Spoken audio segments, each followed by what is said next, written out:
My name is Angela Dorsey with NARA's Agency Services Program. We are here today with NARA's new Chief Records Officer, Paul Wester, to discuss the 2011 Records Management Self-Assessment Survey.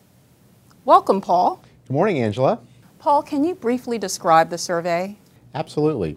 Each year with the Records Management Self-Assessment Survey, what we do is we reach out to all federal agencies across the government, ask them to answer a series of questions about how well they're following different NARA regulations and federal statutes regarding records management. We take the answers that these agencies provide us and do an analysis of those answers and provide a report to Congress, OMB, and to the general public.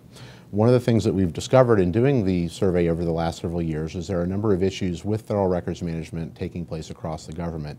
95% of federal agencies are at either high risk or moderate risk of having challenges within their program that undermine how well they can manage their records.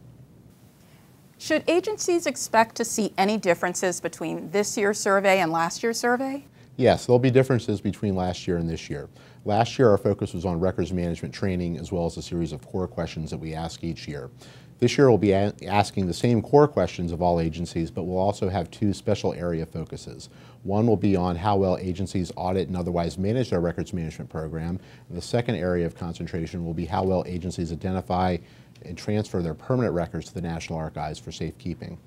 And how long do agencies have to respond to the survey? Well, we launched the survey on Monday, May 2nd, and agencies have until Friday, June 3rd to complete the survey online and transmit all of their electronic answers to us to the survey questions.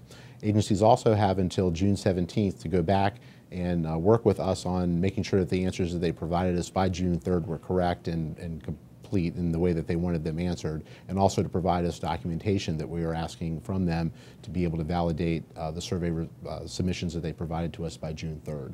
Paul, what will NARA do with the results after the survey? Well, each year what we've done with the results is reported the general information about the survey results in our performance and accountability report. This is a report that we submit each year to Congress and OMB. We've also in the last 2 years provided a final report of our analysis of the assessment and provided that also to OMB and to Congress and to other interested stakeholders. So we will continue to be doing that sort of reporting out of the results this year. The other thing that we do with the results from the self-assessment is use that information to help guide our future plans for agency inspections, depending upon how well agencies respond and in what ways they respond to the survey questions. And also the feedback that we get from the agencies through the survey also helps us identify different guidance products that we may need to develop to better support agencies in their records management efforts. Wonderful. Paul, I want to thank you for your time. This concludes our interview for today. Are there any final reminders for our audience? Absolutely. We want to remind all federal agencies and their records officers that they have until June 3rd to complete the survey and be able to provide us answers to the survey questions that we have online. And we'll be providing more information about the self-assessment itself on our blog, Records Express. And we encourage folks to take a look at what's on that blog space to be able to better understand what it is we're doing with the records management self-assessment and a whole host of other records management issues of concern to records officers across the government and other folks interested in records management across our country. Wonderful. Thank you so much. Thank you, Angela.